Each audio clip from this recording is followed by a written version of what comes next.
Ladies and gentlemen, welcome back to another episode of the No Laying Up podcast. Welcome to our Spotlight series. This is the fourth one we've done, fifth one we've done. We're trying to get to one of these a month. Major season got very busy, but we are going to turn the tide on Mr. Dennis Pyhowski here shortly. But I'm joined by my guy, Mr. TC. Hello, TC.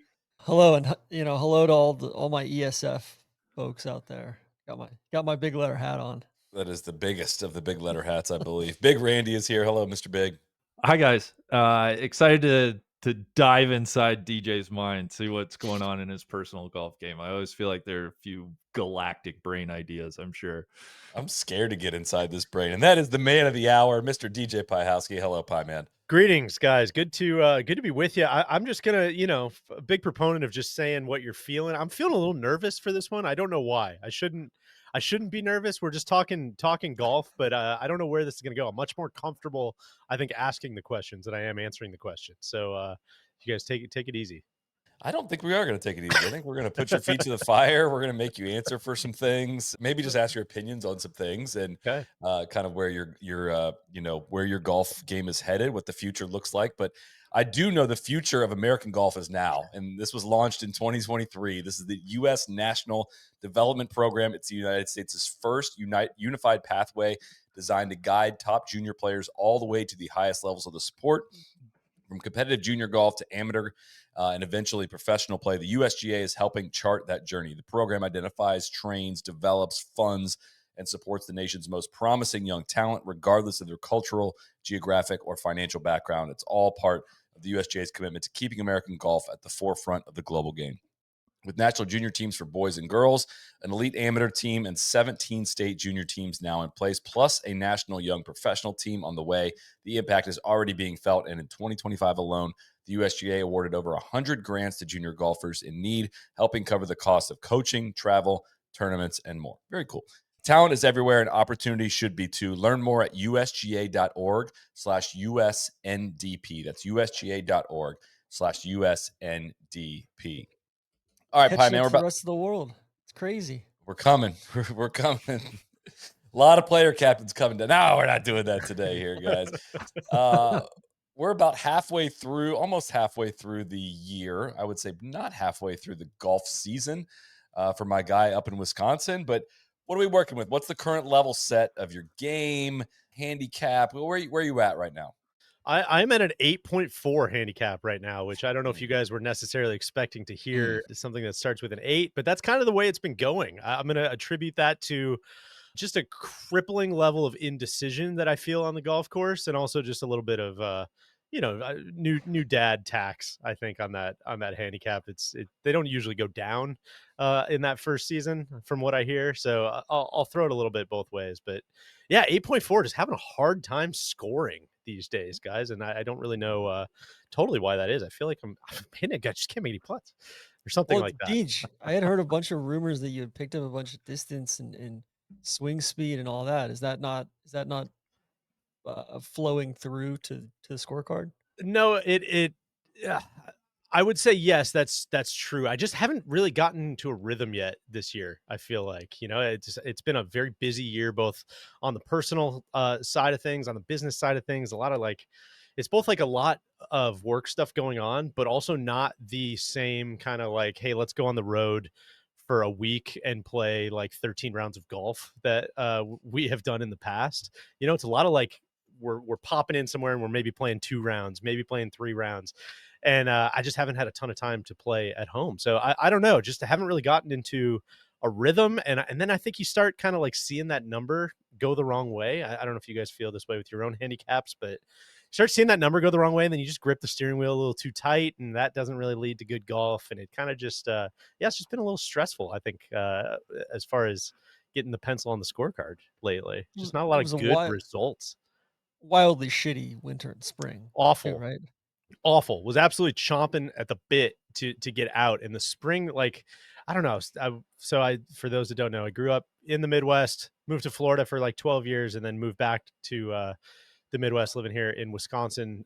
We've been here for about 3 years now. And so I kind of was tweaking myself out a little bit this whole spring, just like, man, were the springs always this shitty, or was like, did I forget what happened? Was this one exceptionally bad? And then I had to keep like pressing a bunch of my friends who've lived here forever, and they're like, no, it was that bad. This was a really, really bad spring. So we got midway through, like, I mean, even a couple weeks into June, and it was still just like high 50s, Oh, just like, yeah, it was weird stuff, rainy, just shitty weather. But and now of course it, flies the other way, and it's 98 degrees, and it's not great golf heat weather dome. there either. But we had like 2 weeks of just like really nice spring. So, You could be a heat taste it, dome guys. golfer.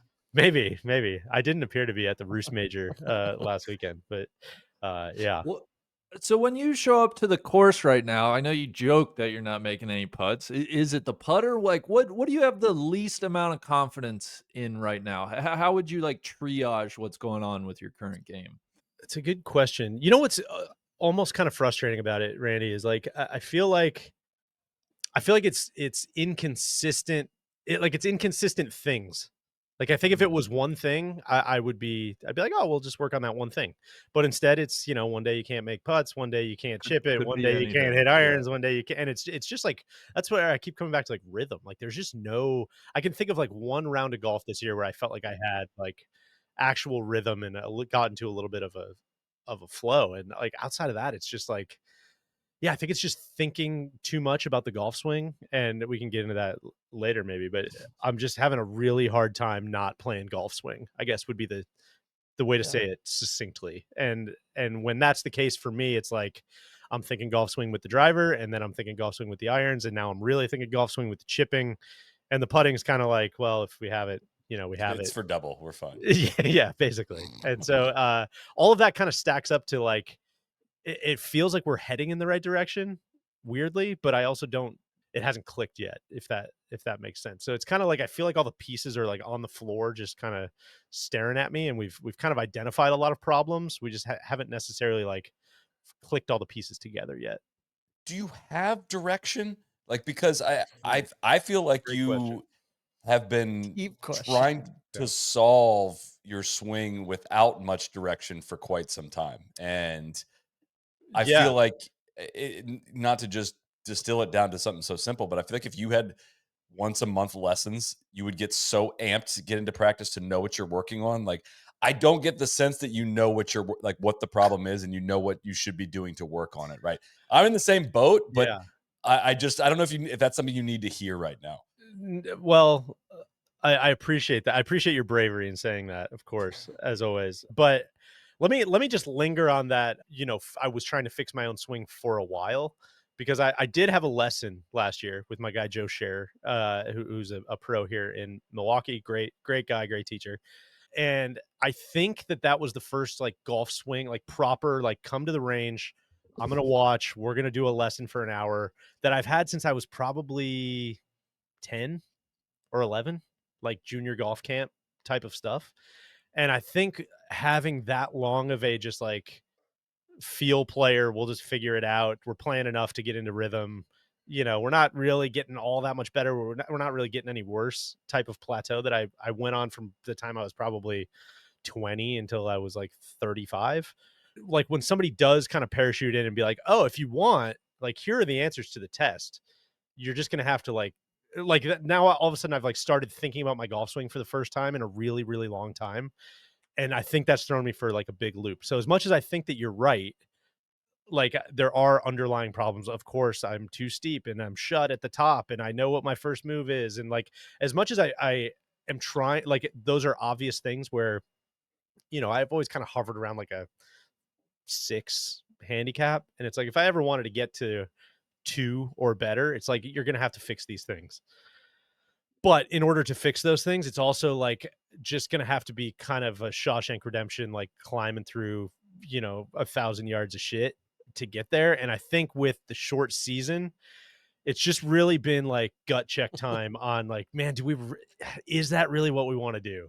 Yeah. Because I can do it in a net in my garage from, December till, you know, April, May, but like that's not really the same when you're not seeing the ball fly. It is just a little It bit would of have a to be a like, drill. Like you yeah. have to do this drill over the winter, and that takes a certain discipline too. Yeah. And it's just Or I'm not breaking any news here in saying that like the best rounds of golf that I've ever played in my life are like maybe I have a feel, but I'm not ever thinking swing thoughts. And a little bit of it has turned into like, don't think about elephants over the ball, you know, like just, hey, just like don't think about that swing tip of like trying to get your weight into your left heel and then thinking about where you're releasing it and thinking about your first move being forward and thinking about how you're coming through the ball and thinking about just like don't think about that stuff. Like Jesus, yeah. that's what you need to do, but like just don't think about that.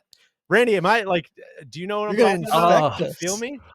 I feel you. I actually don't feel you right at this moment, but I feel you. I have certainly been there. I know exactly what you mean. I feel like you just need one kind of trigger thought and then just let it fly. Yeah. And so, Solly, I guess maybe I would flip it to you is like the guy who probably gets the most kind of lessons or like technique out of people in this chat here. Like, how do you deal with that? Do you feel like you're playing golf swing? Uh, like what percent do you It's feel like you're hard. playing golf versus playing golf swing? It's really hard to it's a different answer like now than when I was actually like trying to play competitive golf, which was when I had the time to put in on certain things. It was so fun to just like, hey, here's the Yeah. answers, like go do it. And I love the grind on that. Now I just like straight up don't have time. So when I go, like I've gotten maybe 2 lessons in the last 18 months, maybe. And it's like a trio. It's like, hey, things have gotten so bad. I just need you to tell me like, can you give me like some kind of fix here so I stop doing Just this, and then I'll just give figure me the a rest out. parachute. Yeah, just give me something and I'll figure the rest out. So it's hard, but you're right. It is. I guess this kind of can ladder back up into why you play the game and what you get out of it as well. Like, how do you enjoy the game that much more when you are playing it that much better? Is you know, it's a I'll let you know I don't. when I play better. But yeah, the like that's the question that I think I didn't mean to jump right to it, but I think that's the question that I'm wrestling with is like what is the goal when I show up to the golf course? Because I think when I was younger, when I had more time to practice, when I had more I mean, just like physical, you know, I'm not as flexible as probably not that I was ever some physical specimen, but like probably used to be more flexible, used to have better endurance walking around a golf, used to do like a lot of those things where it's like there was a better canvas probably to work with on improving. And I think when that is the case, and when you're playing enough and you can practice enough and you can see tangible results, it is really fun to take on that challenge and work at getting better and just like seeing the results. And now that like again, we kind of find ourselves in this whatever like season of life here where everybody's like a little busier and time's a little tighter. And for me, it's like the season's literally just shorter. It's hard to like go to the course and just be pissed about like the number in the last box Yeah. of the scorecard. But at the same time, it's like that's not really like a light switch for me to flip. I don't think, you know, it almost like takes work to kind of ignore or change that mindset or just like it's a headier question than it probably seems. You know, like if it's not like you can just show up and be like, you know what, today I'm just going to enjoy it. Like that's not really Yeah. how it works. It's like a rewiring of, you know, your entire kind of golf experience. And then you ladder in, you know, pull back the curtain, but like you ladder in like some of the creeping thoughts of like, hey man, you know, like you do this for a living, you know, like you kind of get clubs for free, you know, you get golf balls for free, you know, like people would look at your swing if you wanted them to. You got all like truly no excuses at all. Like why are you You just gotta playing? open the door, Why or are you like the playing door is so bad? open. You Yeah. just gotta walk through it. Like I Yeah. remember this. I don't know if I've talked about it before, but I remember this moment where Neil and I were sitting in the Jack's Beach parking lot. It was just like such a could not have been a more average day. And it was like he shot 85 and I shot like 87. And it was like in a Thursday game or something. And we both like got done and we were so mad and just like just kind of pissy. We like got in the car and we're both just like, dude, what are we doing, man? Like what we got no excuses here. Why are we playing so bad? Like this is bullshit. Both of us know how to play golf. Both of us have every obstacle removed from playing good golf. Like all we got to do is walk through the door. And that's when it was like, you know what, we're going to start practicing more and we're going to hold each other accountable and we're going to do all this stuff. And it's like, you know, it lasts for a week and then it's just like, all right, man, this really isn't, I'm not a professional golfer. This isn't life or death. like, I gotta do the laundry as much as I gotta go like hit balls. Like, let's be real about what like the priorities are here. It's just a funny point to hit where I feel like I'm at this weird kind of inflection point with my golf game and just trying to figure out what I'm trying to get out of it. So I don't know. I don't mean to sit on the therapy couch right away, but it's an interesting conversation, I think. I think Well, that's actually good to like get on the therapy couch early, and then we can yeah. explore that space. Like I guess my question for you is like if you had to think of, we'll say like like pre-kid, like we'll say like the last 2 years, like what are like your three happiest, like the three times that you've been most happy on the golf course or most fulfilled on the golf course? It's a Hmm. good question. See if we can fill in what would you guess it would be while he's thinking, TC? I think back to Abandoned Trails, For walking sure. off that one. That was Yeah, which has now been epic. like 6 birdies. Yeah. 6 years ago now or something crazy. But Hey, the one with Poosh? No, the Or, one 5 years ago with Torres oh Sauce yeah, when he okay. made yeah, 6 which birdies, shot was 73. Yeah. yeah, Yeah. still the low round And of then he had my to go interview Mr. Kaiser. yeah. I mean that's true. That might have been the peak. This is Yeah. like it's like the Podrick Harrington quote. Like, why don't you just do that every time? It's like, well, no, that was the peak, man. Like that was it. That was it. You know, No, uh, but I would say like Ocean Dunes, you seem really happy. loved that. Yeah. Yeah. So I think TC, it's funny. I think there's a mix which I think in a way almost like speaks to my confusion, where it's like I think if there was a clear cut theme of just like it's these three things and oh wow, that's crazy, it was where I played the best, I'd be like, okay, I should practice because that makes to leads to me like being very happy. But it's not. It's a mix of things where it's like I can remember I shot a really good score at Blue Mound last year with great people and like had a great time. That was up there. Randy, I think back to our trip to Bandon with Tim and Nick and like didn't play great golf, but just like the company and the setting and like that was like stress free, as good as it gets. It's all I'd probably throw. Honestly, I'd probably throw the Royal County Down round that we just played a couple weeks ago on that list as well. And again, it was like I think I just kind of, if I'm looking at like kind of the through line there, I think it is, if I'm looking at my hierarchy of needs here, I think people and setting is kind of like number one. I think hitting it good enough is number two. Like I don't think Experiencing the golf shots. Yeah. You don't that's need to play your best round ever, but you got to experience the golf shots. Yeah. that's exactly what it is. And there are rounds like I can think of a lot of like tour sauce rounds where it can get really frustrating where I'm like, man, I'm probably by all odds only going to play this golf course one time. And I have no fucking idea where the club face is right now. And I'm punching out on every hole.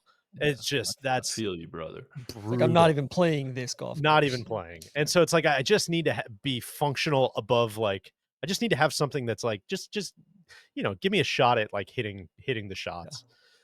Well, it seems like there's another through line too of like exceptional golf courses. And like I know setting and people was number one, but it also seems like there is something to be said for, Royal County Down, Bandon, Blue Mound. Like That's those are great interesting. golf courses. Those are. And, like Yeah, just play world class golf courses, Yeah. man. Have you thought about that? Well, I'm not top going to try to 100 each. no, I'm not going to try to wiggle out of this because what's kind of crazy is like Randy, I almost would throw our day at Hogan Park filming Strapped as like one of my favorite golf memories, and I literally didn't even hit any shots. And so it's like there is something to TC. I think there's something to the like having a great experience. I think is different than like a list of the top 100 golf courses or something like that. Like I don't get a like I've gone to really great golf courses and had like an awful time too. Like I don't think that that's necessarily the through line as far as like being a guarantee, but I think there is something to the novelty of like, I would throw in is a place in southern Wisconsin called Spring Valley. Is like Langford and Moreau, no bunkers. It like used to be a country club in like the 60s, and now it's just kind of an afterthought public golf course a little bit. Doesn't have any money, but it's like a totally unique experience and one that I just like could play out there every day because it's such a fun, such a fun, different, unique sort of thing. So that's not necessarily like some crazy top 100 thing, but it's it's unique and distinctive. yeah. It also has no bunkers, which we'll pull on that thread. I didn't think about that. It's a good. That's So interesting. I've played a few rounds with you recently. You mentioned Royal County Down. We've played in Milwaukee. I think if I were to give you my assessment from the outside, I feel like you're struggling right now with your driver, and just even knowing if you're going to miss it, it seems like you're not quite sure where you're going to miss your driver. And the more, I think For the more sure. I've thought about it, I think if you, I think the driver and getting off the tee, if you are struggling there, I think it almost makes golf the most frustrating exercise. Like And not so, truly like not fun. Like I would yeah, rather not play golf than go out and have no idea where the driver's going. yeah, Yeah. like I think I would, you can have putting yips, you can have chipping yips, but man, if you can't get off the tee, everything else just is such a slog and a grind, and it I would sucks. quit the So game. Yeah. If I we, couldn't get off the I'm tee. really yeah, kind of a hero if you think about it, TC. I've stuck we it out got this to far. figure out a way. I don't know if you have to bring the Moab back, the little feathery, 240 drive, but somehow I think number one goal from where I sit is like, we got to understand the driver, we got to understand where it's going, and then I think back to, assuming we can get to that point, is like, I would almost say, man, just go out and like, how many birdies can you make this year? Like, just use that as your North Star. And like, who gives a shit what you score? But man, if you're putting up 2-3 birdies around, keep track of those. And then my theory would be eventually, everything kind of starts to slot into place. But I feel like you need a goal where it's like, okay, I just doubled that hole, whatever. It's kind of like match play. Who cares? Like, I want to give myself a birdie look on the next hole, or like, how many birdie looks can I give myself this round, to where you're not like fretting about the numbers you're putting on a scorecard. I think Stableford, like I think essentially. totally right. I've tried a couple of these and they have been helpful. And sometimes I just need to remind myself of them. But I always love, like, if I make a double, Randy, I always love to be kind of net zero doubles and birdies. It's like, rather than, because That's a nice, yeah. I've entered rounds before, and I know Neil loves doing this too, where you're like, all right, perfect game is no doubles, no three putts, no lost balls. And then of course you're fucking thinking about that on the first tee shot. Just like, I know. It's horrible. don't lose it. It's awful. It's so And stupid. also, don't miss any putts you should make. Yeah, Right. Yeah. You're like gripping over those putts. Yeah, exactly. So I've tried that, and I've kind of eased that up, because then you double the second hole and you're like, well, this fucking day is ruined. Like, I guess I'll just get out of here. So I do like the kind of balance of like, all right, well, just get that one back. Carbon offsets, let's just go make a birdie and erase that one. Solly, you and I have talked about this, just like number of greens. How many greens can you hit? I think is a fun one that sometimes can be helpful. And even like subtracting off that or pulling off that, it's just like how many good full shots you hit. Yeah. How many good full shots? How many full shots would you not take a mulligan on if offered? Is like a way different way of thinking about like your day. Yeah. Deej, even I've gone about this a couple of times where, like, if I feel like I'm not, like, a few weeks ago, I just like didn't feel like I was hitting my mid irons well at all. I was driving it well, my wedges were good. I just couldn't hit my mid irons, so I just played from the front tees. Dude, this was the And I third just thing I played was from gonna like say. my 5 and 6 iron, just wore them out. That was the third thing I was going to say, is like, I've had half a mind to truly just like almost do the Tiger par thing of just like, man, I'm not going to stop playing the forward tees at my like home course, and during rounds where, I'm not playing with anybody. Like, I play a good amount of solo golf, and just going out, like, I'm not going to stop playing the forward tees until I break, I don't know, 74, 73, like something like that. And just, but what I think that can lead to, and I think this is a funny like side of the same coin, is when I start trying to play like quote unquote smart, is where I just like, I can that will trip myself up as well. It's all like, we've had a lot of talks about like, what's the front number, divide the front number and the pin, and you're just trying to play that. And then when I start like playing away from pins and getting fuzzy with targets, like, it's really hard for me to stay committed for 18 holes, which obviously, like, that's fucking golf. Like, that's what golf is just staying committed to every shot. And I struggle with that immensely. That can be tied to not knowing where the ball's going. Like, that style of golf is only really fun. It kind of works inversely. When you know where the ball's going, it's super fun to play smart and conservative and away from pins. And because when you don't know where it's going, you're just like, I might as well aim at the pin. Like, Totally. I could pull it, I could push it. I don't know, but I wouldn't be so hard on yourself with that, because that makes total sense. Solid. That's something that, like, I've tried to stop doing like, all right, I'm gonna shade this 2 feet to the left or 2 feet to the right. No, I'm gonna try to like aim this at the pin and make it. Like I feel like that's kind of an underrated thing too. Of like, I think when you start making those little micro adjustments or shading in a certain way or another, and all you're doing is exacerbating it sometimes if you're not executing it, and Well, it's like, I yeah. think all this kind of ladders up to, we've got like another project that we're working on. And I was thinking about like all these kind of themes and stuff. And one of the like big headlines I feel like I've come up with for my game is kind of almost like the more I learn about golf, the worse I have gotten. And I think that is like very true. And it's kind of funny as a joke, but I think it's true as well. Where TC, like what you just said is exactly how I'm thinking, where it's like the more I've hung with caddies and players and watched tour level golf and like played competitions and played different grass types and played different firmness and played different winds and traveled around, the more I'm just like accumulating stuff in this like backpack of things that can to think about, quote unquote. And I feel like And over counteracting against oh my whatever god, probably so doing. Yeah. totally. And that's where it's like, Yeah. well, maybe I'm only capable of processing like 2 or 3 of these things, not like 35 of these things. And it's just it's funny to know.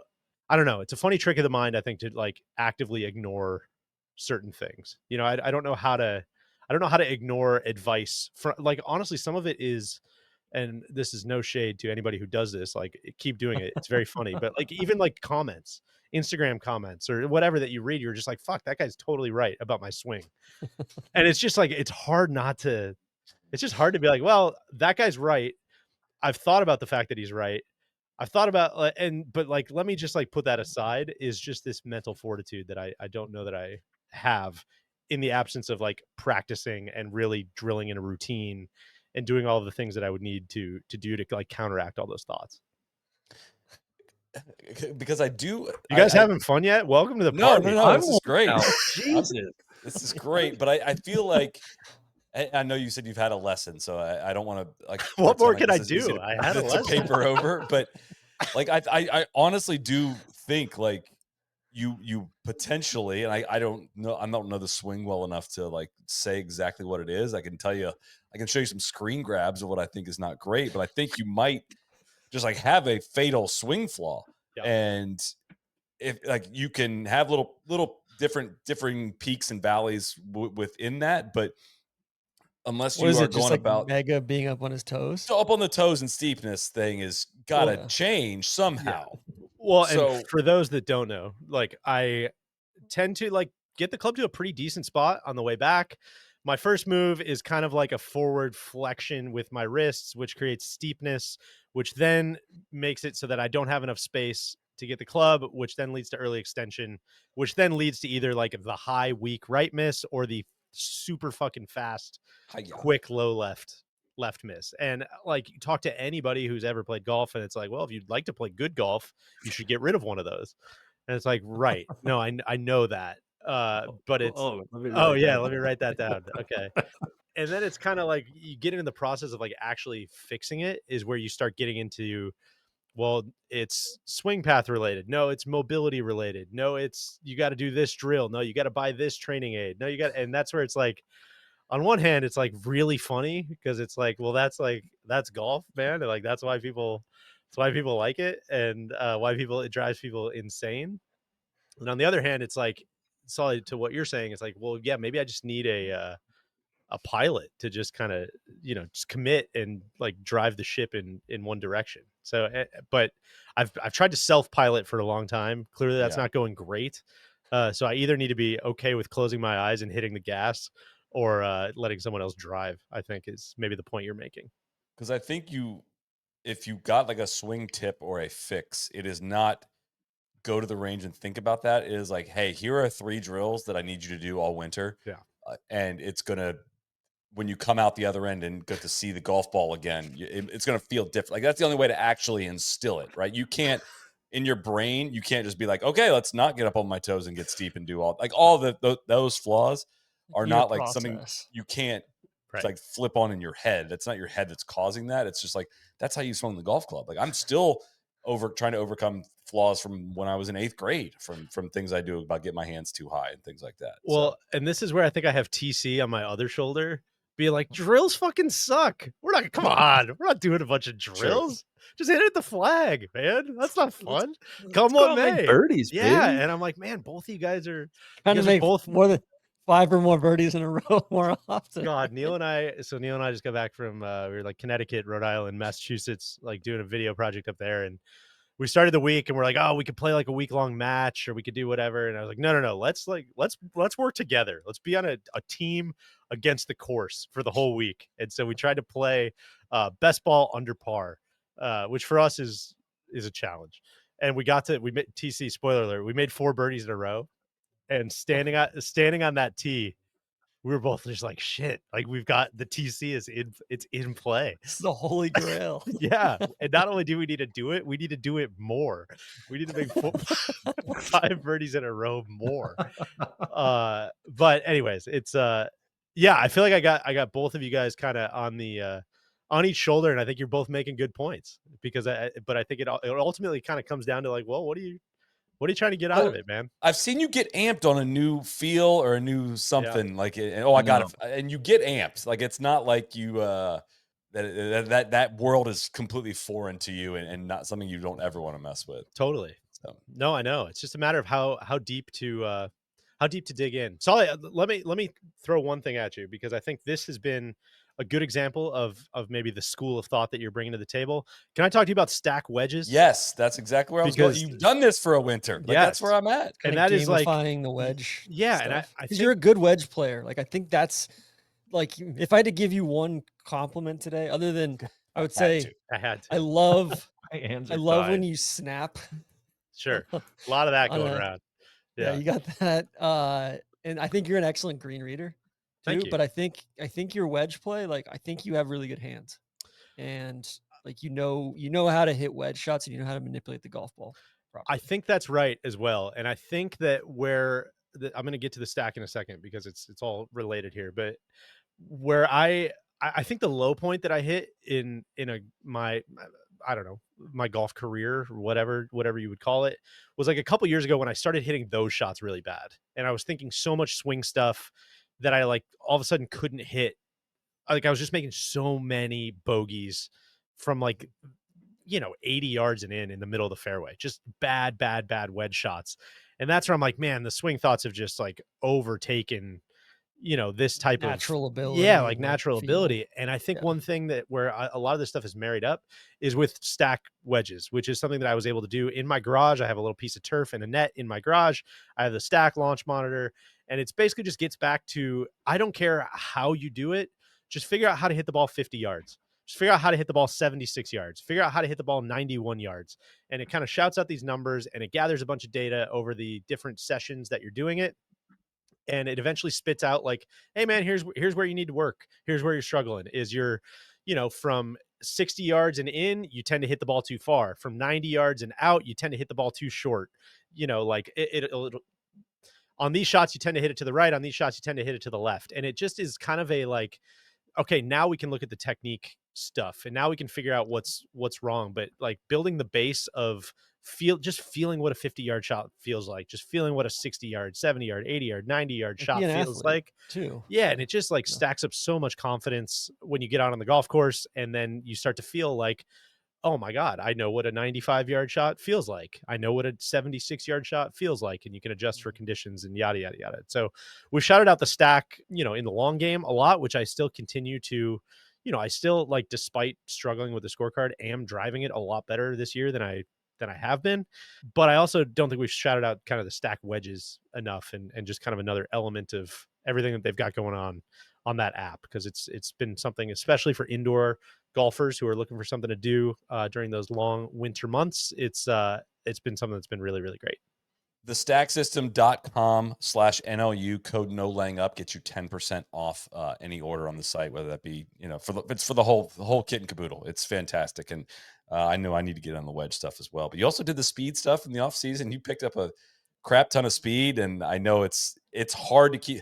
You've not made enough baby excuses in the last 35 minutes. Honestly, like, a very hard time in your life to get a lot better at golf. Like it's an almost impossible time unless you're trying to do it professionally. Also, you moved from a place that you played year round to a place where you don't play year round. I think that like in concert with also having a kid and all of that, like the last few years, there's been a lot of change in your golf ecosystem. That's true. I was kind of hoping I'd get better at golf moving up here because I never played well in Florida, but that has not been the case quite yet. However, the courses do I don't know, it tends to suit me a lot better up here. I think this type of grass is, For sure. it fits me a lot better. We just haven't quite seen the results yet. But the other thing on the stack stuff that I want to shout out, because you guys have alluded to it a couple different times, and the thing that I'm verbalizing here because I need to remind myself of it more and more often, is the point as it pertains to me is to raise my floor, not to like push my ceiling to ungodly heights.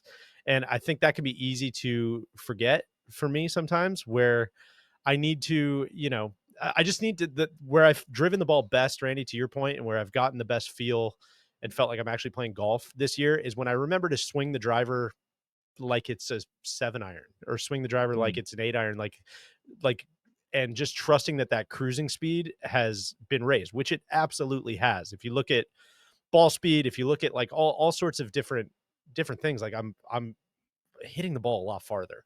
And it's just a matter of reminding myself of that constantly, that like, hey man, you don't have to go after this, especially into the wind, especially with a hole that shapes this way, especially with, a hole that's this distance, like whatever. It just can be hard to constantly remind myself of that. And that's where I think like the lack of a process and just like overwhelming myself with information on each shot has come back to bite me a little bit. Yeah. What's in the bag these days? What are you swinging? What's Yeah. I know we're getting ready to get fit in Just got fit. Oh, you got fit. Just got fit. Very exciting times. So at the top of the bag, I play the GT3 driver and fairway woods. I have a 3-wood and a 5-wood in the bag. Again, like this is coming from somebody who's like never driven the ball well. So I understand, kind of sounding like I'm speaking out of both sides of my mouth, that there's still work to do, but it is, I think, kind of the most confidence inducing driver that I've had in quite some time. So I do really, really love the GT3, and we tend to get along as well as me and a driver have in a while. The GT3 is made by which equipment? That's a Titleist driver. That's okay. Yeah, that's a Titleist driver. Okay. Thank you for pointing that out for Just anyone who was confused. Question. Yeah. On the iron side of things, I just got fit into like a very similar setup to what I had with the last line of T-Series irons, which was T-Series pitching wedge through 6-iron. I have the T150 in that, and then I had a T200 4 and 5 iron. Now I have a T200, or now I have a T250 4 and 5 iron, as they changed that line. At the bottom of the bag, I've been using. Have you guys been using the like 44-degree Vokey?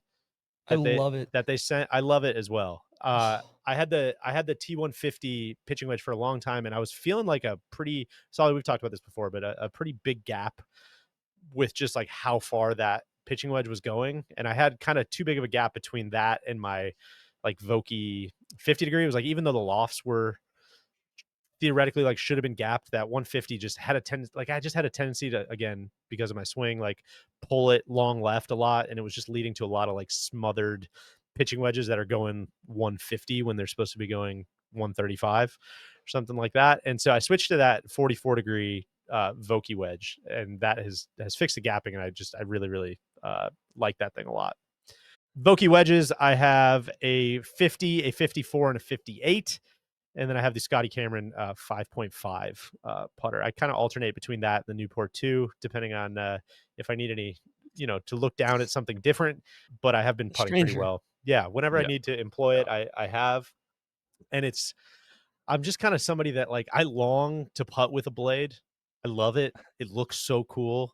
I love the way that those Newports look. But I just objectively putt much better with the mallet. And so I've kept that in the bag. Do we have was there some breaking news potentially on the the golf ball on the golf ball front? Yeah. Oh, you share about? Good question. So this is, again, kind of goes back to the stack and just like changing your cruising speed. I was hitting some irons in my iron fitting, and the Pro V1X was getting, it was just a little more like I was hitting balls into the wind, which is kind of what you should do, right, to exacerbate the problems. And the ball was just getting battered a little bit more than it probably should have, and it kind of had both of us a little bit puzzled. And I was mentioning, I was like, all right, look, I got fit into this ball like almost 3 years ago now, 2.5 years ago, whatever it was, fit into the Pro V1X, which, all should be based, your ball fitting should always be based, on your, like a 7-iron, like based on your irons and how your irons fly. And I was like, since then, I've kind of done like some speed training stuff, and I think I'm probably a little faster and probably therefore like adding a little bit more spin.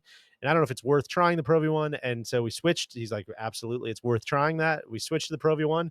No brainer. It was a switch. I'm going confidently in that direction, for the foreseeable future. So Randy, it's been real, man. I Oh, wish you and Cody and I forget who else, yeah. maybe KVV, Casey, I wish you guys all the best with the Pro V1X. But I'll be switching to the Pro V1. So yeah, Wow. huge news. And it Wow. was super. Welcome to the squad. Thank you. It was super windy. We just played our Roost Major. It was a great first round. It was like blowing 30, gusting to who knows what. And it was a good like, oh wow, the wedges are just not quite ballooning the way that they were, or the a 9-iron's actually, it's going the distance that like just seeing the ball hold up in the wind was like a light bulb difference for me. And also seeing like what I was kind of in my head about was like, well, I wonder if this is going to change the driver, and like, am I going to need to change my driver settings or yada yada yada. And it wasn't. Like, actually seeing the driver fly through the same window despite different spin profile was great.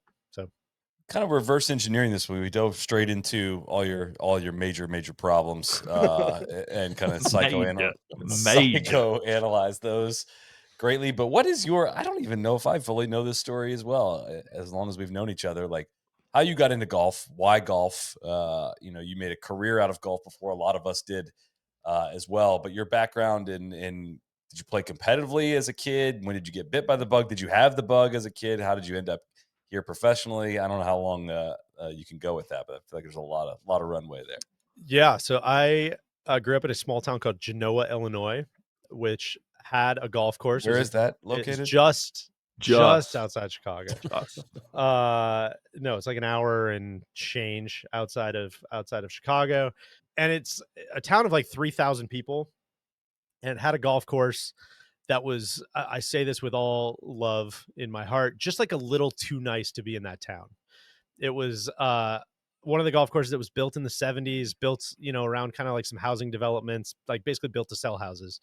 And the town just never quite exploded around it in the to the point where it would make sense to have that golf course. So, I mean, as of like now, the price back then on like a Sunday morning was like, to go play 18 holes with a golf cart was probably like $50 or something, which now would be probably like, I don't even know, 150, like the way golf rates have changed, I feel like. But it was like too expensive for the people in this small town, and it was not quite nice enough to draw people from Chicago to like drive all the way out there and play it. And the reason I give all that preamble was because I grew up across the street from the first green, and my uncle also owned the golf course. Like, my uncle who lived in Chicago, like, owned this course and was there like once a year. And so it was kind of just like a very natural, like I was just there all the time.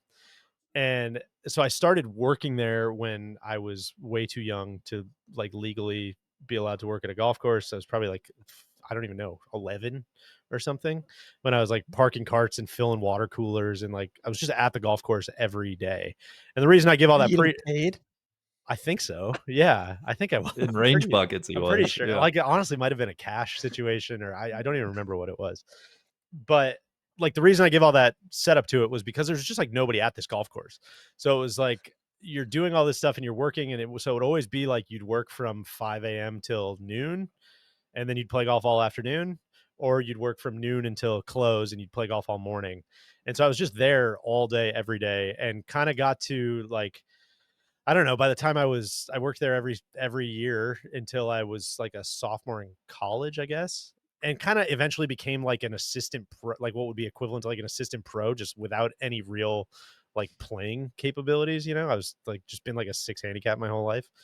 And Contraband, illegal assistant pro. basically unlicensed assistant pro. But it was a lot of like Don't running. tell the 31,000. I was gonna say not Yeah. part of the 31,000. There was a member of the 31,000 there who was imparting all of his tutelage on all of us. But it was a lot of like running the Tuesday night women's league, setting up carts and doing scoring for that and organizing dinner afterwards and like checking people in on, running the pro shop on a Saturday and Sunday morning and opening the golf course and closing the golf course and, all the way down to just like, hey, we're thinking about like taking this tree out. Like, can we all maybe on Thursday, can we figure out how to like, we're going to pull it down and then we're going to have to like, I don't know, chainsaw it up and get all the shit out of here. Can you guys help? Like, yeah.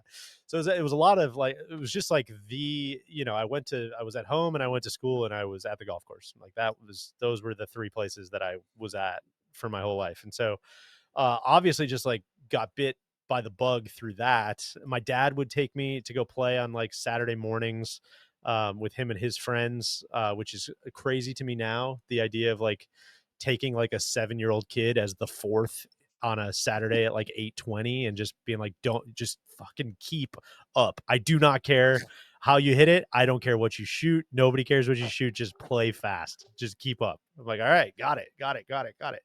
And so that was, kind of, I'm sure there's a lesson in there somewhere. Were you self-taught this whole time too, or did you get any lessons kind of along the way? Yeah, I mean, I had like when I was like 5 or 6, I had like the week-long golf clinic. Like here's how you grip it. Here's how you chip.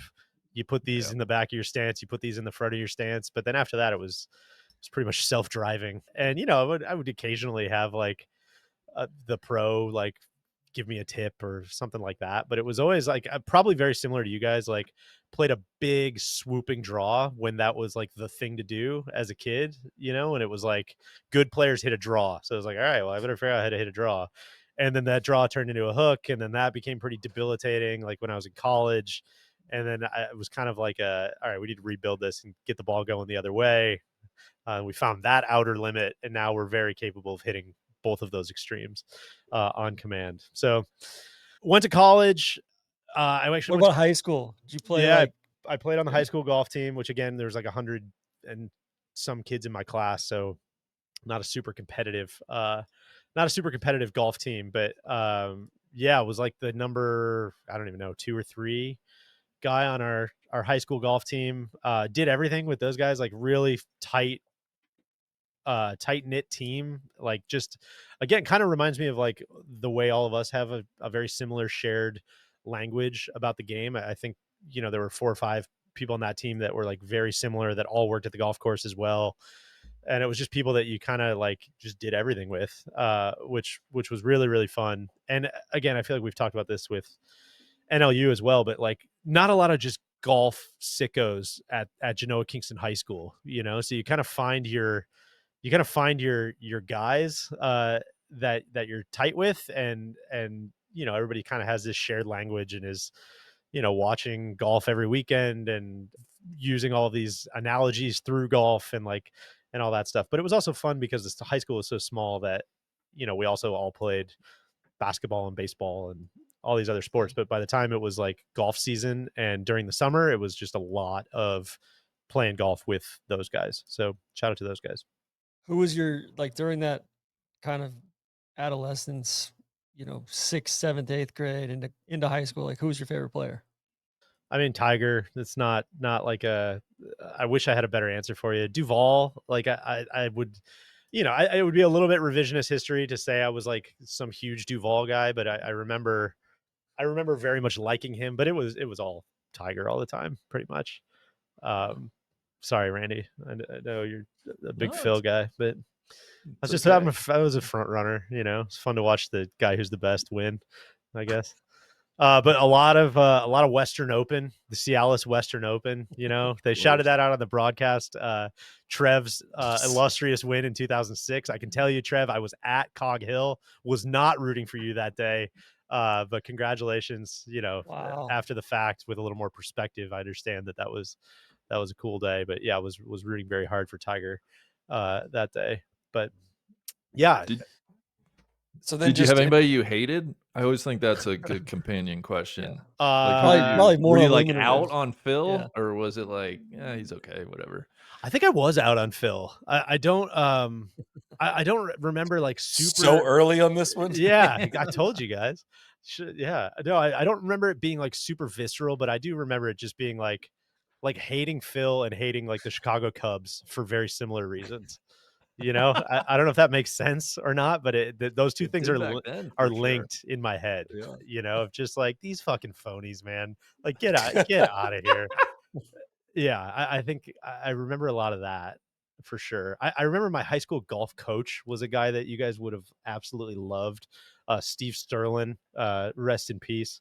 But he was like we joked about this TC on your spotlight. I remember that like if I was a high school golf coach right now, I think what I would impart more than anything is just like how to play golf, how to Yes. get the ball into the hole in the most effective way. And I cannot stress how much that was not the case with my guy, Coach Sterling, who was just like the best. He was like this legendary baseball coach. He was a baseball coach forever. Led the Genoa Kingston Cogs to their best era of high school baseball, and then just kind of coached the golf team. I think maybe to like play free golf. So golf was in the fall. Yes, golf Okay. is in the fall. That sounds like my basketball coach. He was the golf coach. He just enjoyed driving the van. He would, Yes. hit the driving range when he was able to. Just And I think there was a life lesson, kind of handed down every now and again. But as far as like golf lessons, it was always just like, hey, coach, I got this like debilitating hook. Like, I don't know what the fuck I'm doing. I cannot keep the ball on the planet. Do you have any ideas? And for anybody who's watching this on YouTube, it would basically just be like, all right, so you just got to, and it was just like, you got to take it from here to here. And that was truly the only thing I ever remember him Or like saying. go He's go like, talk to your okay, got local it. club pro. Yeah. Like that's No, not my, even not that. my area Just of no, expertise. you're kind of off. You just need to be you just need to be here. Like, okay. All right, I'll try.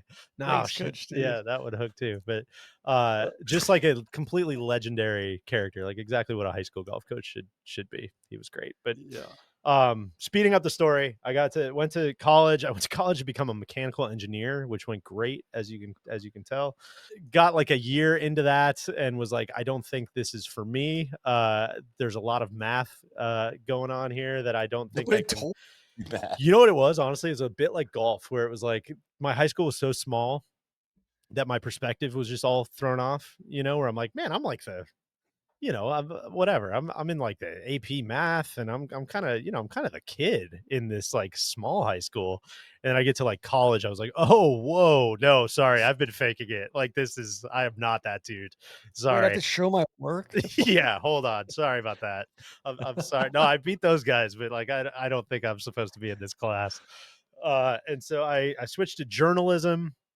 Had no real like ambitions to be any kind of like political reporter or anything like that. So what is everybody who's a 19-year-old kid who grew up playing every sports, like I should write about sports, and started doing that. Started taking every internship I could get. And at the time, I had like 5 jobs when I was in college. I was like doing everything because it was like right as the economy cratered, and I was like, I'm just never going to have a job, so I need to get all this experience.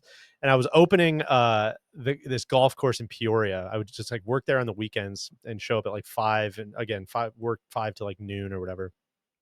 And the head pro that was there, this guy Jeff Roche, was the Bradley men's golf coach as well. And he got an email one day, and he was like, hey, this magazine Golf Week is like looking for interns this summer.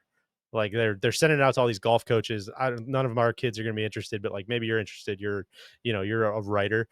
And I was like, yeah, sure. And so I emailed them and ended up doing that for the summer. Went down for this internship the summer between my junior and senior year, which was basically like this just souped up, grad school program almost for like working in golf. It was literally everything from learn how to lay out pages, learn how to build the agate section, the scoreboard section in the back, learn how to do a little reporting, go cover events. So it's funny now, like all these guys are getting older, but it's like, I remember going to a college event and doing a story about Blaine Barber when he was switching from, he was switching schools and like going to Auburn. That was like this huge piece of news in the college golf world. I remember that. I remember like I've told you guys this story, I'm sure, but this kid won this AJGA event, the FootJoy Invitational, which is like an AJGA major. And it was like this no-name kid that won. And I was working there with Sean Martin, who works for the PGA Tour now, one of my good friends. And he's like, oh my God, nobody's like, this fucking kid won. Like, nobody's going to ever hear from this kid again. Like, just have DJ like get his phone number and call him. And it was Justin Thomas, which is really funny. And so it was just like talking to him when he's like, 16 or whatever. And like, what was really working for you out there today? And so it was like the same thing, like the junior, I'm going to cover the junior players where it's like Spieth and Griot and Patrick Rogers and all these guys. And so it was just like this like souped up version of, kind of working in the golf industry. After I graduated, went and worked for Golf Week for a couple of years, and then went and worked for the PGA Tour after that, a time that's probably been well documented on this podcast, but long answer. Sorry, but there we go. No, that's a great answer. And we know you have a heart out here in about 20 minutes or so. We have a bunch of good questions that we've tried to get in some of these, but I think I can't risk this one falling too far down the list. So let's do this one now, which is want to hear your 10 favorite golf courses in the world. Okay. Yes. Let's just go over there. From 10 to 1 that you've played. Okay. The definitive list 10. as of late June 2025. Yeah. Can I talk to you through my methodology, my process a little bit here? For sure. Okay. So I didn't want to overthink it. TC, we know that these lists are going to change, and I just want to embrace that and know that it's going to feel different tomorrow than it feels today. I'm leaning into that. It's a living document. It's a living document. So I made a list of every course that I thought could possibly be on there. Stream of consciousness, open the vein, throw them all on a list, and then I just started picking and rank ordering them.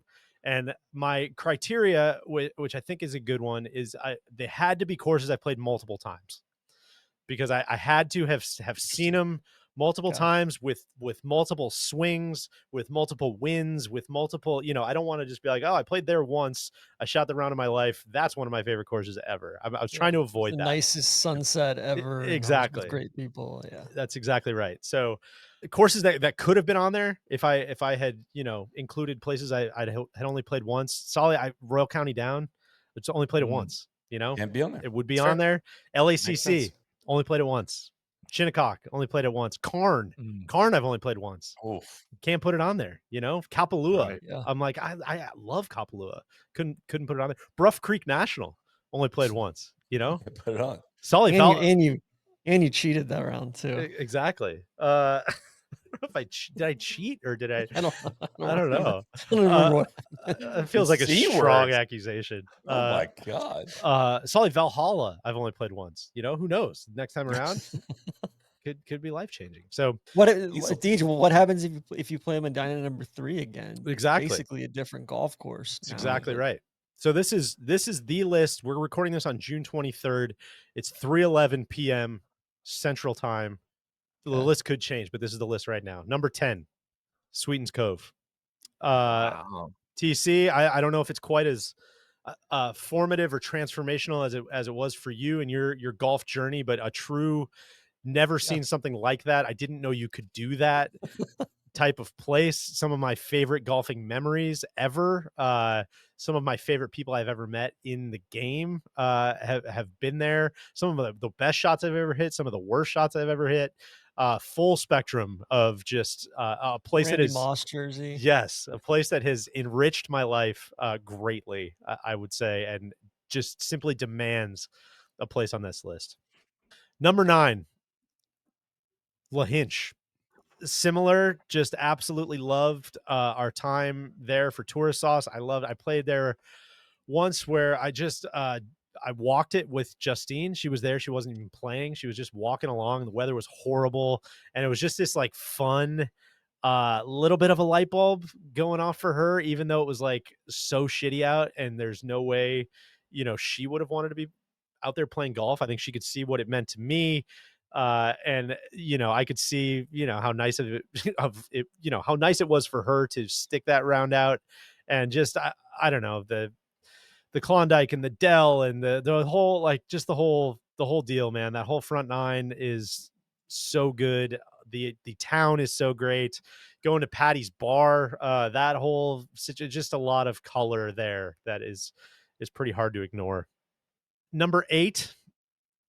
This is a controversial one, but I have played it. no. I have played it twice. Maybe not controversial. Just I surprised myself with Quail this. Hollow.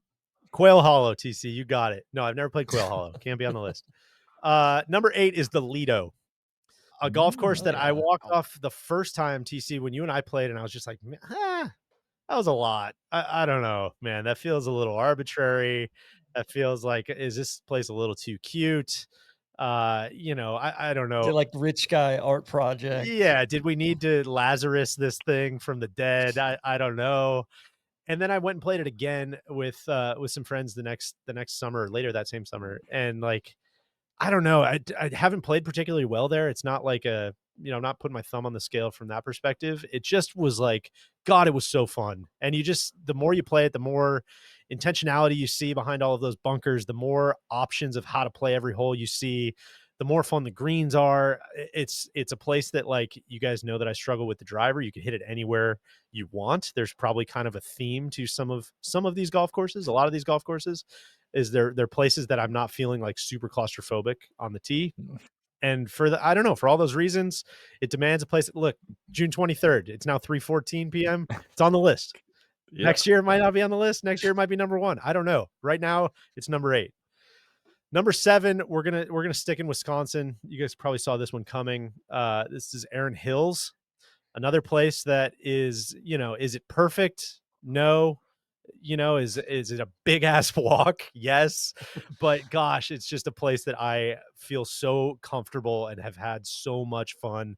I love the people. I love the setting. I love the drive out there. I love the second hole. I love the third hole. I love the 15th hole. I love the 14th hole. I love the 18th hole, even though it continues to punch me in the face. It's just, I love being out there and kind of can't get enough of it. And I was really happy everybody got to see it last year for our club championship and had such a great time and saw some glimmers of what I think that place is all about. The sun finally popped out when Ben just snuffed us all out. A couple beers on the back porch. It's just, it's really hard to beat. Really hard to beat. That was Ben strangling me, not choking. I didn't even have an opportunity to choke. I just got strangled out by Ben. Number 6, Saul, you mentioned it earlier. I'm sure you guys predicted that this would be on the list somewhere. Bandon Trails, my favorite course at 6. Wow. Favorite course at Bandon. Hell yeah. TC, I think you said it might be the best public golf course in America. There is one more public that or Pinehurst number 2. Yeah. There is one more public golf course on my list. And outside of that, I don't know that I can really quibble with it, man. I think it has a legitimate claim to that title, as heady as it might be. I love the walk. I think when we're going all the way back to the beginning of our conversation and like, what do you really look for? I think that's one thing we didn't touch on is just like a great walk.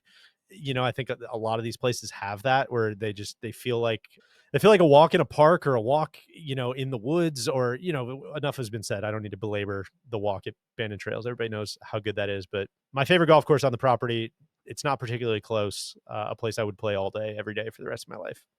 Number 5, the vaunted top 5. Do you guys have some predictions on where we're headed, or would you like me to just keep rolling? Got me in a pretzel with, I don't know all the courses you've only played twice, or at least twice. There's got to be a sentimental one in here somewhere. There's got to be something that's pretty far afield too. Yeah, like Australia. Jack's Beach or somewhere up in Milwaukee. There's got to be. Number 5, total sleeper, off the wall pick. Come at me, Pine Valley. Splash World.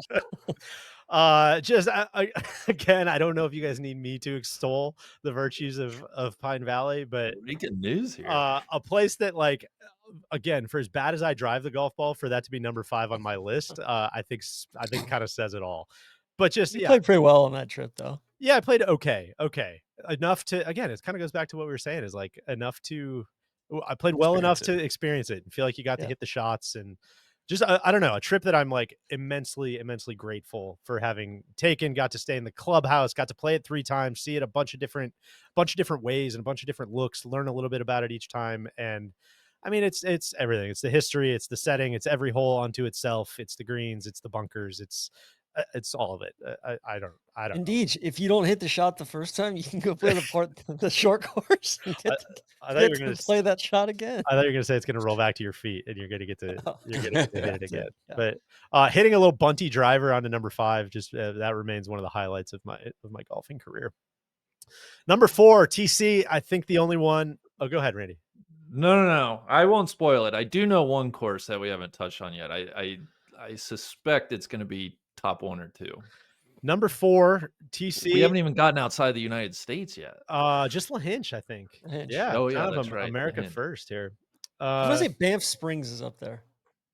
Only played it once, Oh, Mm. okay. or maybe I played it twice on that trip. Either way, good guess. The one I'm thinking, I Oh, know North Barrack's coming. Yeah. In the old course. We'll see. Place your bets. Pinehurst too. Number 4 is Pinehurst. Number 2. Again, we're kind of top of the pops here. This is like not breaking any ground, not really zagging. I'm trying to take the assignment seriously here and do my homework. And I think Yeah. Pinehurst number 2 is like I think a perfect golf course. Like I don't know that I just don't know that I would change literally anything about it. Like it is great for all levels. It's a place where low handicaps get absolutely eviscerated and they can't figure out why. It's a place where great players can show off how great they are. It's a place that's walkable probably from your lodging, which is always a benefit. All the history, all the aesthetics of it. Sunset out at Pinehurst number 2, sunrise at Pinehurst number 2. Like it's hard to Pine think it cones gets out much there better. The pine on the cones move. on the move. We know Could that. be. Yeah, it's just Randy, you get maybe get a deuce coin. Who knows? Oh, a deuce coin is a cheap thrill. That is a fun. You're Yeah. not just handing those out everywhere. No, they're not. Donnie's place. Exactly. stuff. It's just it's hard to beat. I think you guys are gonna get the top 3 probably. Number 3 is North Barrack, a place Okay. that I think was the true first, like, in addition to Sweetens Cove, but this was actually even before that. I think the first like light bulb golf course I ever played in my life. I remember, I think it was the first time I was outside the United States, was at the 2015 Open Championship at St. Andrews. Solid, formative trip for our friendship, where we met for the first time. Got to watch, Jordan Spieth almost complete the career, or the third leg of the career, the Grand Slam. Greg Norman version. The Greg Norman. The Yeah, exactly. But early in that week, went to North Barrack with Sean Martin, aforementioned friend of mine, and Matt Van Zant, who played golf at Texas Tech. Shout out to him.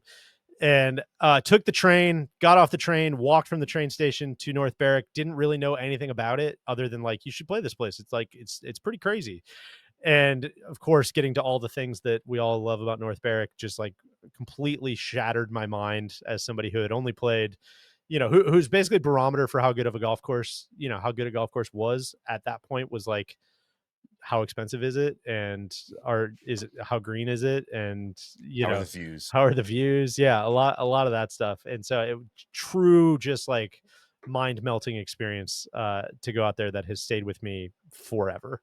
Deej, I think there's something there as well. Like, a bunch of people reach out and they're like, "How'd you get into golf course architecture?" I was like, "I don't know. I just started playing a bunch of different golf courses." Yeah. Like, Yo, that's kind of the deal, right? turns out you don't know what you don't know, and you kind of just Yeah. need to go see a bunch of stuff. Yeah. So but that was the one that, like, again, you guys have heard all of this before, but just kind of breaking every possible rule, walls running through the golf course, greens that like look like they can't even be mowed. Just the best. Number 2, TC, I'm surprised to not hear this thrown out by you. Sand Hills is exactly. No, I was exactly immediately. right. I got an See, immediate text from TC hated Sand Hills, didn't put it on his list. Just a really I place think about where it we probably more disagree, often and that's than fine. anywhere else. I love the place. I think about Sand Hills like almost every day. That corner on the front 9 of the 2 short par 4s, and just the setting out there, the porch, the vistas, the sound. It's the honestly the this is an incredibly stupid take, but I think it's the best burger I've ever had in my life as well. Cody and I just like talk Better about than that Bunsen? constantly. I was gonna Just say, edges out Solly's place, Bunsen in Dublin. Just like an all-time trip and even despite the fact that it was 150 degrees outside, I think TC. Again, you probably don't need me to explain, Sand Hills. There's many smarter people that have done that, but everything that those guys said, I agree with, and I felt when we were out there. It's God. I cannot wait to return. It's just the spirit of the place. Yeah, right? and what it's built on. Yes, and the lineage that it kind of has like sprung with Core and Crenshaw and a lot of the far-flung destination golf that all of us really, really love. The way that the membership goes about things, it's just God, what an awesome place, man. And I just feel very lucky to have seen it. Number one, shocking. Anybody want to go out on a limb and guess what number one The is? Old Course. Lay old. It's the Old Course. Is that, I don't know, is that in bad taste? Is that like should I have zagged and said something else? No. I truly like the It's not the most shocking list of the your 10 favorite courses. Yeah. What I was kind of trying to go into this list with was, like if somebody told you were playing X, Y, and Z courses tomorrow, like rank how excited you would be. And if somebody told me I was playing the Old Course tomorrow, would make me more excited than any of these other places. And I think that carries the day. And I think kind of speaks for itself. Again, like some of my all-time favorite memories, not only in golf, but in my entire life, I think have taken place on that golf course in that town. So many great people that we have met there, all the history, all the pro game versus the recreational game. It's just, it's as good as it gets. It's number one. And I'm sorry if anyone was hoping that I would zag a little harder. We could have sprinkled in some stuff, but it would have been disingenuous. It would have been me just trying to teach to the test. And we're not about that, Randy. Yeah, we're not. No, Visby's not cracking the top 5 here. Wow. That's right. Yeah. Tough scene for Australia. I think he only spun it once, so it's not, Yeah. That's true. Australia. Good point. Interesting.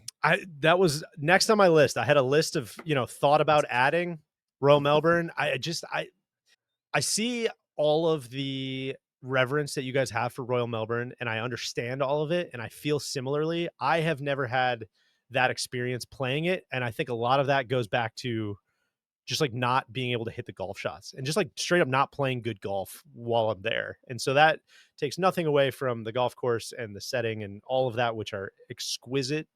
I'm just, for me personally, I don't have the same memories because I just like didn't play. I don't feel like I played the golf course. I played it 3 times, and it's just, I've kind of just laid an egg every time, and it's really frustrating. Kingston Heath was on there. Fair. Same reasons.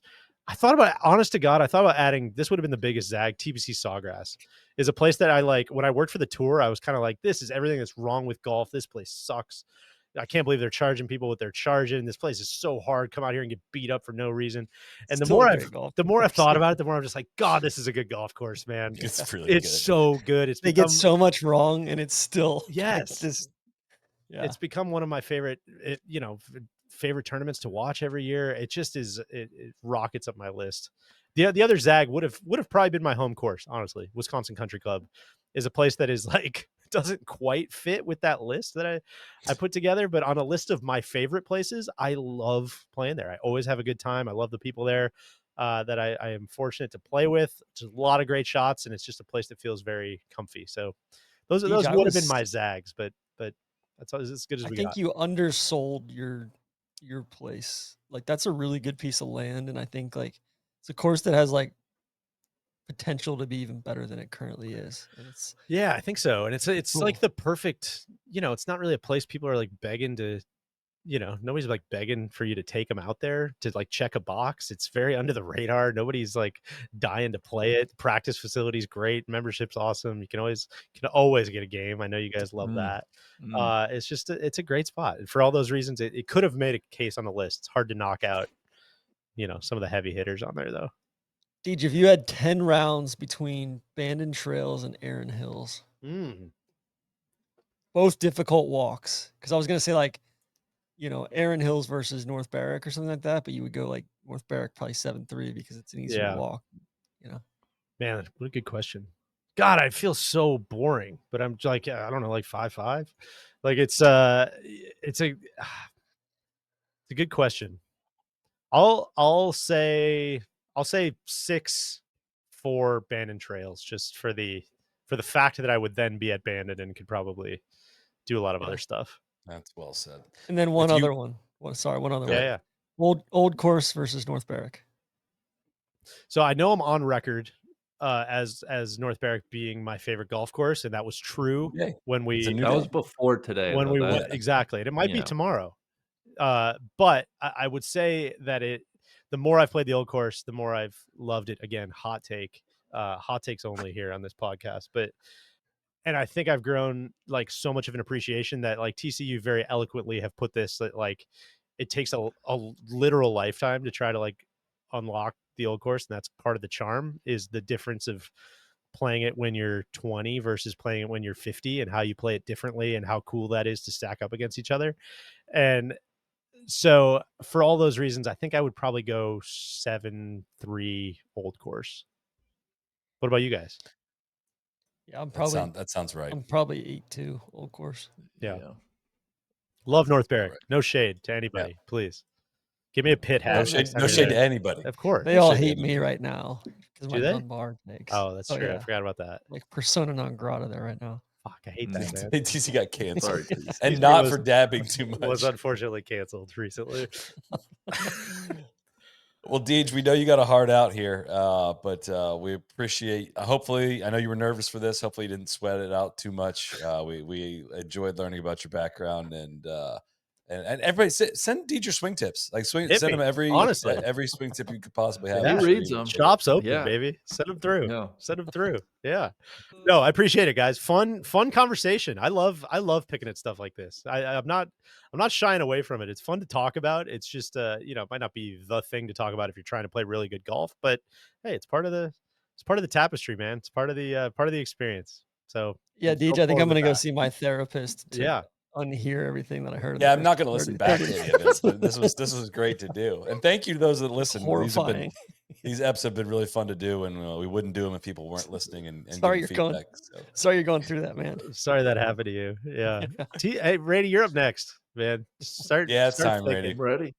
I'm ready. It's time. It's time. All right. So, Cheers, guys.